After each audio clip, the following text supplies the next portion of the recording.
So let's say I want to go ahead and take a material sample. So for that, first of all, I need a material applied to an object. So for that, I'm going to go ahead and make this particular shape right here. And then I'm going to go ahead and apply a material to it. So for that, I'm going to go to Windows Default Tree and make sure that materials is turned on. So over here on the right hand side, you can see that I have this material. So I can go around over here and then click on the material and apply the material right here, just like this.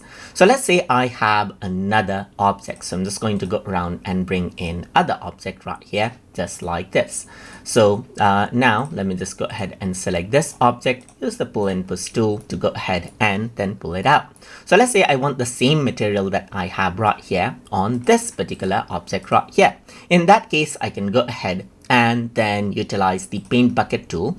And then what I can do is I can go ahead and hold Alt on my keyboard, and it actually turns into this picker tool, as you can see right here, or sample tool. So if you were to go ahead and click right here, by holding Alt and by clicking on the material, it copies out that material, and then you can simply go ahead and paste out the same material elsewhere, where as you can see right here. So let's say, for example, I have this right here. I got two materials, as you can see. So let me hold Alt and click on this material. Then I can simply go ahead and pour out this material. But if I were to go around and hold Alt and click on this material, then I can go ahead and apply out the material right there, just like that, as you can see. And that is how you can go ahead and take material sample and apply it inside of SketchUp.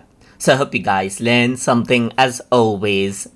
And as always, please like, comment, share, and subscribe.